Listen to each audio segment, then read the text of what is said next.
Beautiful soul, welcome to my channel. This is our end of days, and that's a DAZE for days. As usual, just one continuous streaming footage, no edits here, so shouldn't be interrupted, but just in case we are, I'll try to keep the camera rolling and see what I can do here. Anyway, I'll kind of get into it. I have had quite an interesting life, you guys. And one of the things that was always really important to me was understanding foundational reality. Because upon building upon that, like as I mentioned, I think in my previous videos as well, that's how we can build our metaphorical house upon something solid. Because if we understand how things work, it will allow us not only to build upon something which is solid, but it will allow us to build in a solid manner as well. Like the story of the three little pigs, right? And so if some big bad wolf comes blowing, hey, I'm on stable ground and I built a really stable house. And so ain't no getting in, right? And ain't no blowing this house down. And so just kind of as usual, too, I don't know if you can see it, like always windy, currently still homeless, filming as I can. I got the umbrella here to prevent the wind, so it should sound okay. If it shakes a little bit, nothing I can do about that. It's windy here, you guys. So just getting more into it. I've encountered certain people, and one of the things that I've seen is that there is an understanding of part of reality. Now, I'm not claiming, okay, like this is the first thing I want to say. I'm not claiming to know everything. I'm not claiming to even necessarily know a lot. I'm just saying that I've spent my entire life focusing on finding what kind of foundational truths that I can really stand upon. And, it's kind of cliche, but the more I see, the less I know. And so I want to have that caveat there as well, where, yeah, what I say hopefully is resonating within truth and helps people build their own houses upon solid ground and build their own solid structures. Because in doing so and respecting what is, how things work, it is good for me, it's good for you, it's good for them, it's good for everybody. Even when other people are saying, that sucks, or I don't like that, or that's not how it works. That's why, like the wisdom from the Bible too, and there's other ways to say it too, but by ye fruits you shall know them. And so if their fruits are something that is yielding good and it's sweet and it's something that you would like to experience as well, maybe listen to them if they offer any kind of wisdom or anything. So, and the vice versa is true too. You might get people who are telling you need to do this, and this is how you need to live your life, and this is the way that it really is. And look at their life, look at their fruits. Are they living in a house on stable ground? Are they living in a house which you would want to live in or similar to how you want to live in? And if not, that's totally okay to ignore them. It's totally okay to just, maybe at the very least, take what they say with a grain of salt. All right? Because one of the things that I think is important, at least for me, it's to see people on I don't know what to call it, like a human level. It's, we're all souls on this journey, and it just seems like some particular souls have maybe, and this is kind of where I'm on the fence with sometimes, or maybe particular souls have chosen roles that are very adversarial. However, that does not change the way that things are. And this is also why I want to say, if the role that you have chosen in your life, even before your lifetime, if you want to see it in that way, if the role that you even chose before this lifetime is not fulfilling your needs in this one, you can change it now. It's something that's very possible. The caveat that I also have there is that it's going to take intention, it's going to take focus, and the choice, like the will to do so. and it's paradoxical. It doesn't have to be that hard to change one's role, one's life, but if we're coming from a lot of inertia, it's going to take some effort. It's going to take some attention in order to get the ball rolling in basically a different direction. Now, I would prefer to suggest that rather than just trying to stop the momentum and then push the boulder in the other direction, it's better to kind of gently guide it, in a roundabout way where you can use the inertia in a way where you're spinning it in the right direction and then push it, and then it's easier. It takes a little bit longer, you could say, but it's easier, right? It doesn't have to be this immediate stop with the force, which you may or may not be able to do, and then pushing it from a dead standstill and then gaining momentum that way. I mean, it's a way of doing it. Like in some cases of my life, I've done that. I if I have the option to, I'm going to do what I suggested the first thing, which is just like, hey, guide it, and then redirect it slowly, so that it's going in the direction that I want it to go without having to get to a dead standstill. And so that's just one of the first suggestions that I have. And take it or leave it. It is what it is. The thing that I really wanted to talk about today. What do we have for time? 6 minutes. All right, I'll try to get through this quickly. I'm trying to be within 10 or 15 minutes. It seems a little more palpable, right? But and we're getting lots of planes and stuff today. It's just like it is what it is, you guys.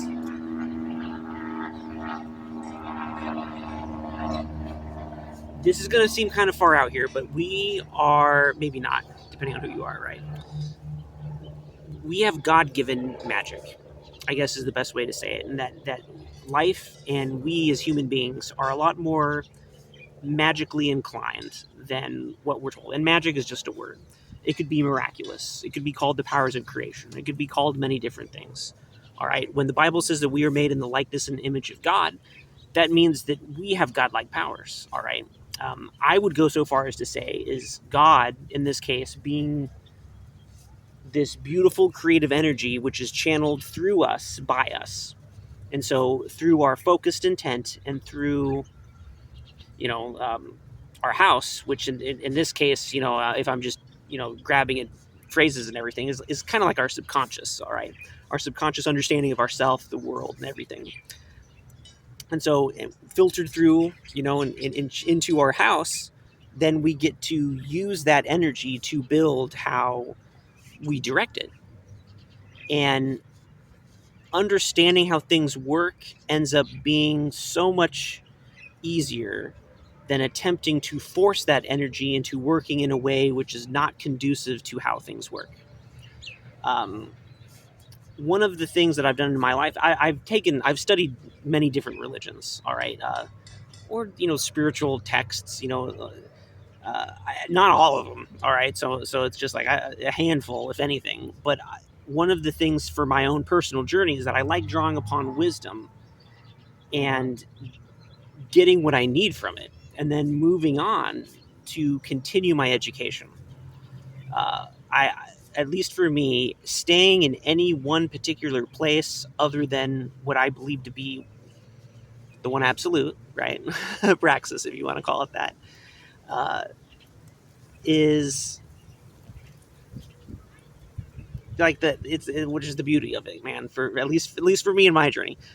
Hey, if a soul wants to be a Christian their entire life and they can interpret everything through the Christian lens, wonderful, absolutely wonderful. Or Buddhist and through the Buddha, wonderful. All right. The maybe a little bit less versed in this, but just like through an occultish lens, through principalities,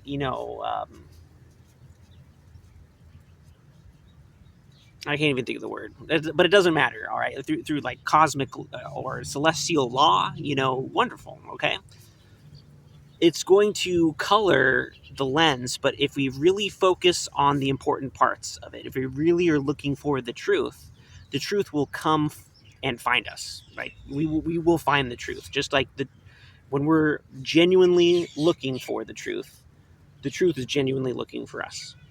And so just that genuine honest approach will yield the results that we want. And this is why, at least for me, I have found truth in many different texts and many different religions. And for me, this was necessary to see that truth is not a monopoly.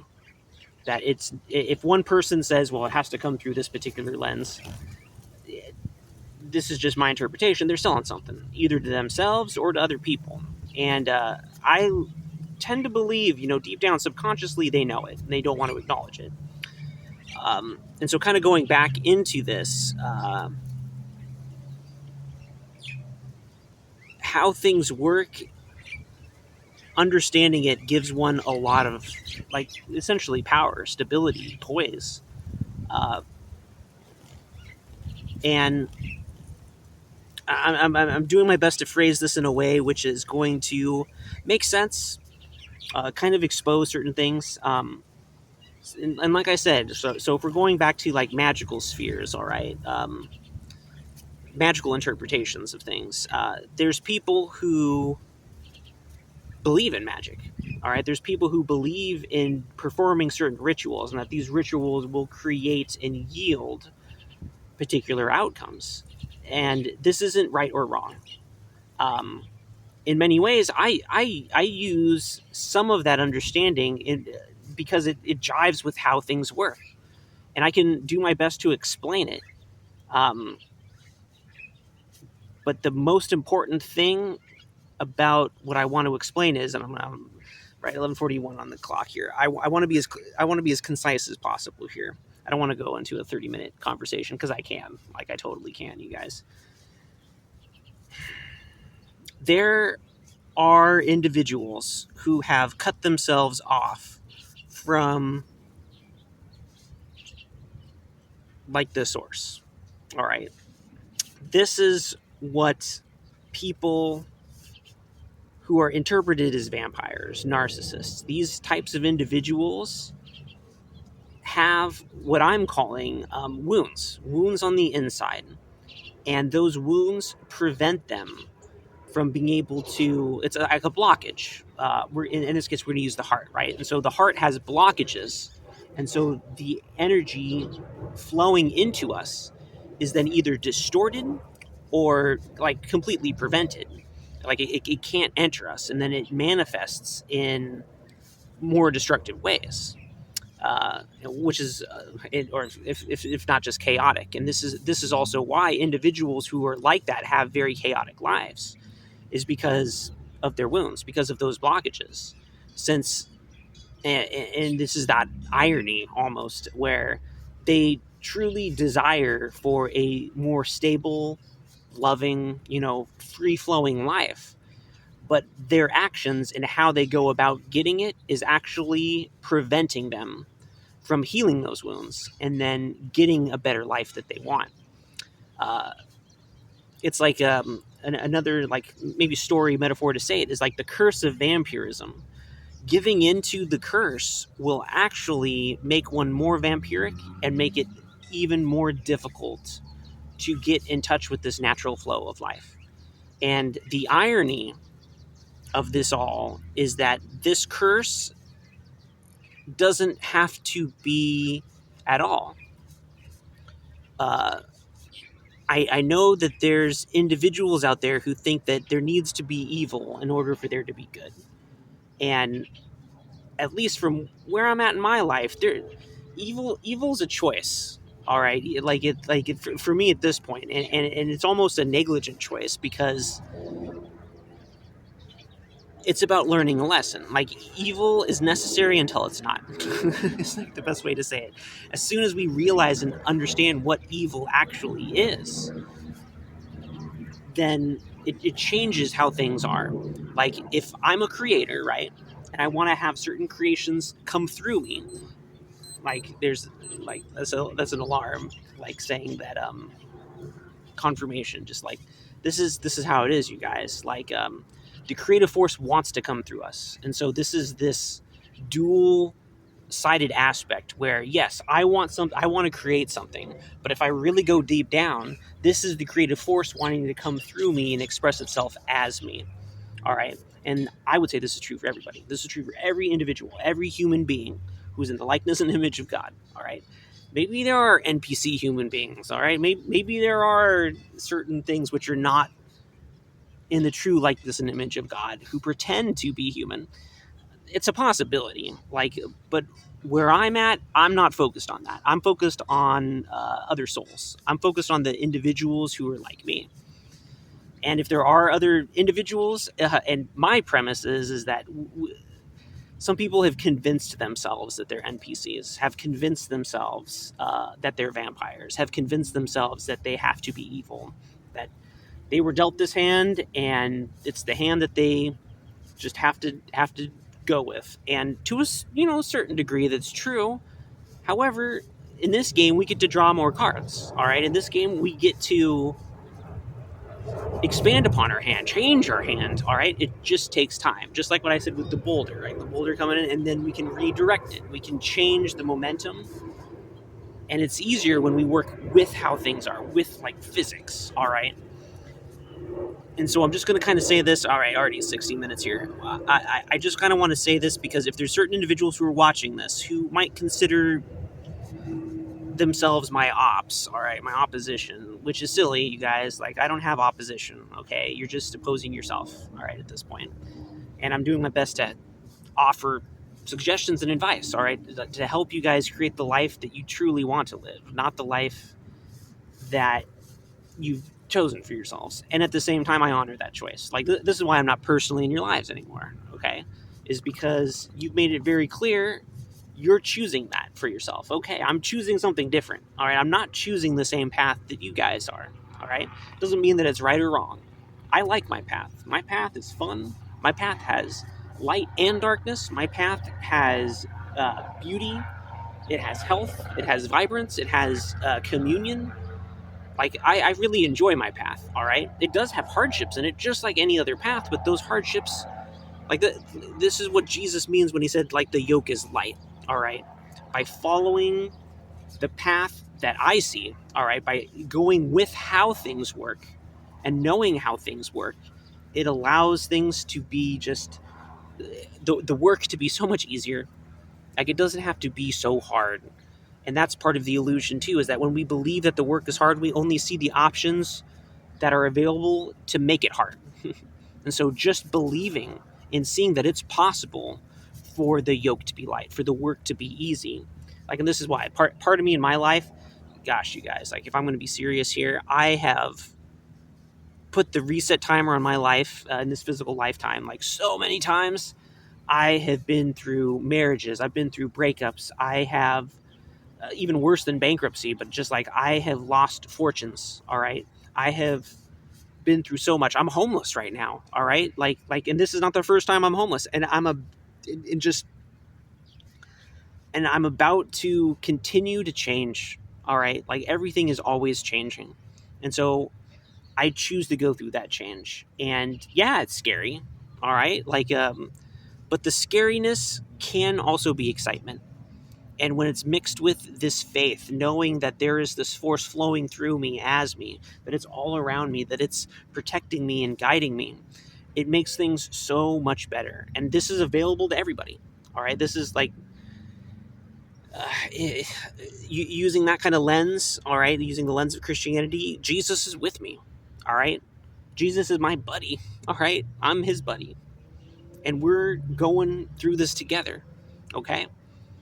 And I know it might sound paradoxical. People might say that I'm blasphemous for using his name, or saying, like, well, you're not a Christian. Be like, well, but then you use that and you say these things. It's like, what are you? Be like, yeah, right. What am I? All right. I'm finding out more every day. All right. I like being in this place where it's just like, I kind of know what I am, but I don't really know what I am. And that's why I like Abraxas, all right, where it's this paradox almost. It's this understanding where it makes sense, and it's symbolic, and it's a little bit silly, all right? It's okay to be silly, you guys, because it's what we are, you know? We're a very encompassing thing, and we can also be fearsome. You know, we can be very ferocious, all right? Like, the cat, which is also cute, has claws, all right? Is, like, a good way to say it. So, Yeah.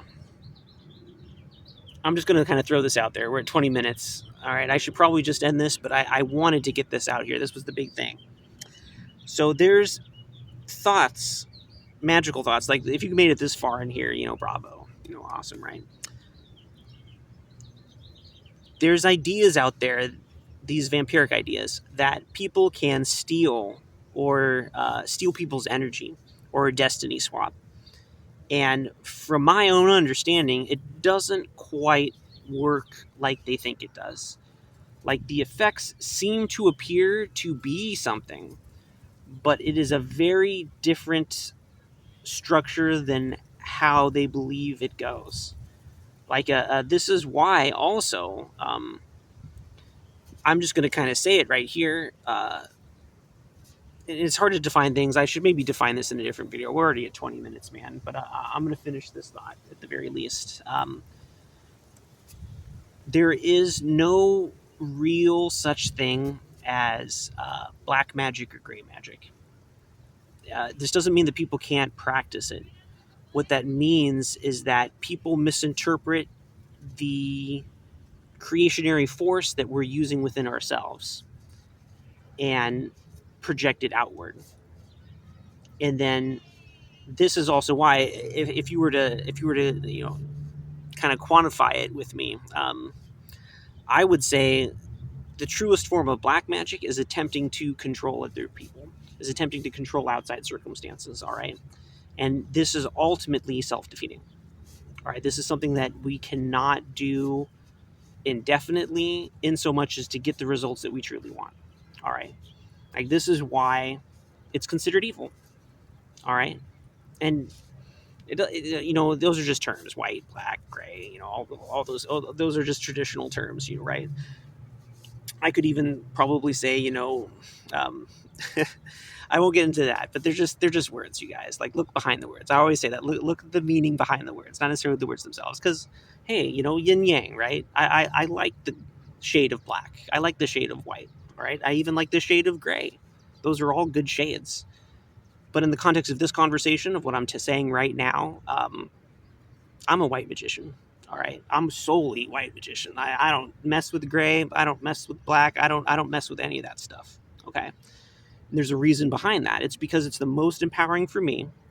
It's based more upon the truth of how things really truly operate, and it's good for everybody else. All right, like this is the big lesson that I've been learning, is that me just doing this is being a good example for other people, even if they hate it, even if they absolutely hate it.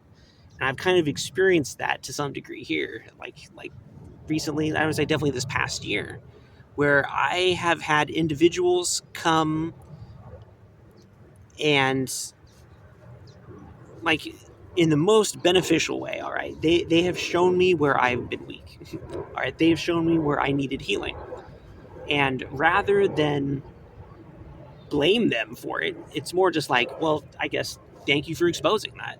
Thank you for exposing where I was weak, where I needed healing, and I'm healing it. All right, like I'm choosing to acknowledge that. I'm choosing to keep growing and keep learning and keep moving on. And these individuals aren't. Like, when God is so encompassing, right? True Abraxas, all right. But God is so encompassing and wide and big that it can and does use evil for the true forces of good. Because when we get to a certain level, there is only good. All right. And it's because of how things work. Like, I'll get into that in a different video, 24/11/11, right? So it just is what it is, you guys. Like, it's this mix of understanding that, yes, we have our subjective lens and we can frame it however we want to. And when we use objective reality, all right, as a base, we are able to frame our subjective reality in such a way where it's in union with it. All right, it's not in competition with objective reality, it's in union of objective reality.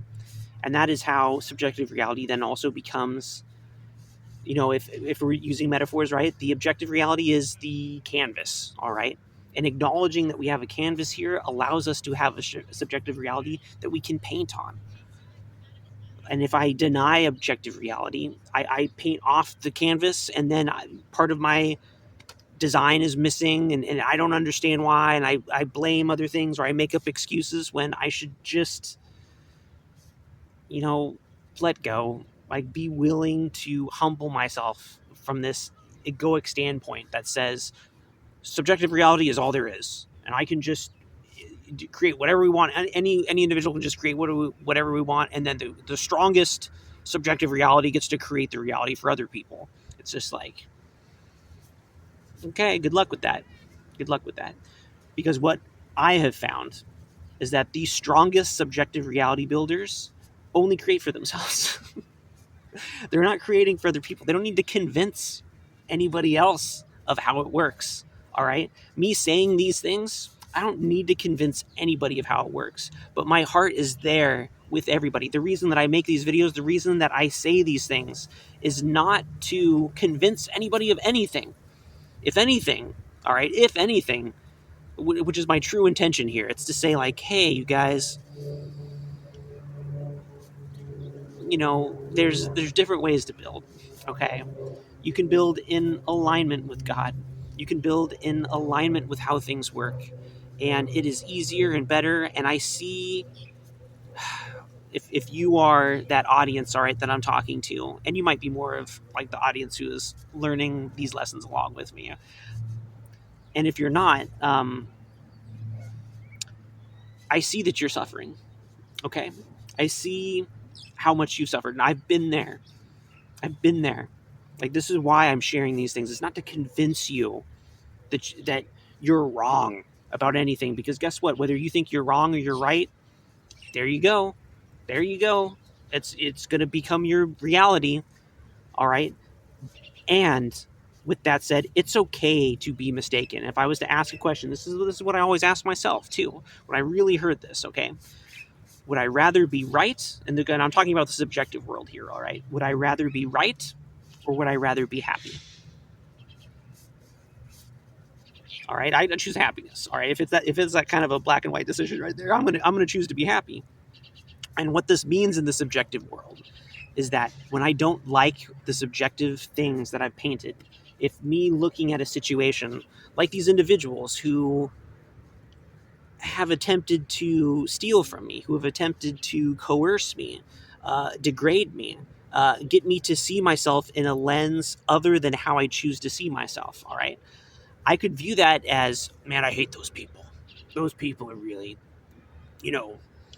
they deserve every bad thing that they get. No. All right. If anything, I'd be like, man, these people are creating poorly for themselves. And in many ways, they're crying for help.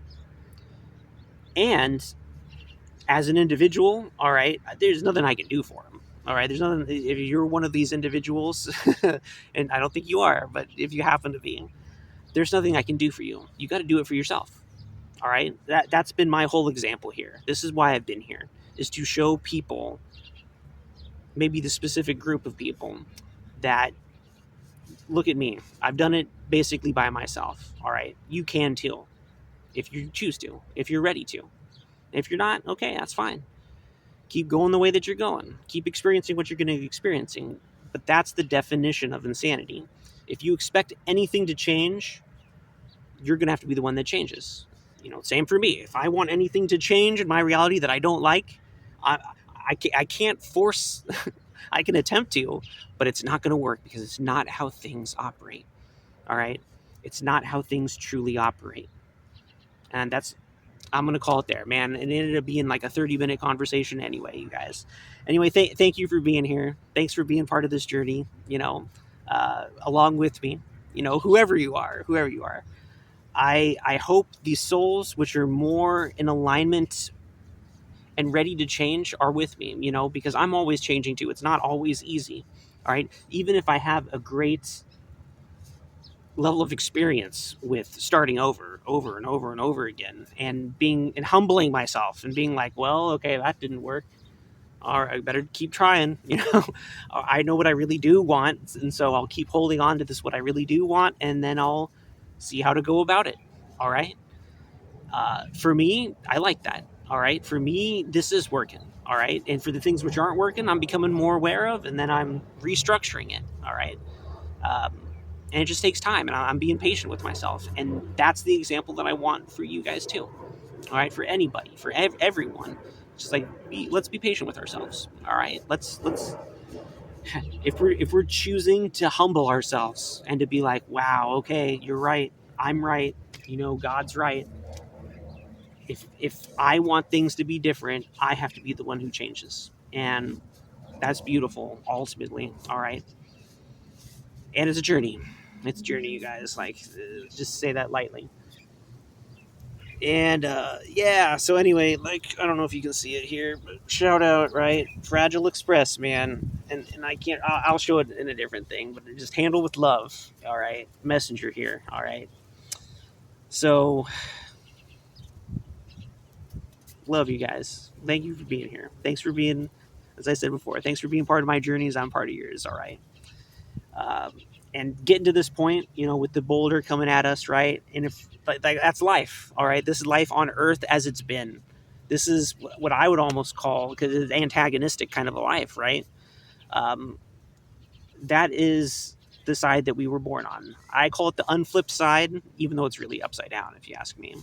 And so as we get this boulder, we redirect it, and then we start pushing it in the other direction. That is the flip side. That is when things start to move in alignment with us, when we're moving in alignment with how things work rather than being in antagonism with how things work. That's what I mean when I say the flip side, okay? So I'll leave it at that. I'll leave it at that. Thanks for being here, you guys. Like, I got to do the plugs. I'm starting to get used to it more. But give me a like, all right? If you made it this far, especially, holy crap! What are you doing listening to a 30-minute video with me rambling about this, right? You must really love yourself. So yeah, so yeah, give me a like then, right? And because you're giving yourself a like, and then subscribe if you want to see more. I'd love to get more motivation on that end, right? Uh, and yeah, all right. And I'm exploring options, but this is good for me. This is good for me at the moment. So peace out, love within. I'll catch you on the flip side as you catch me.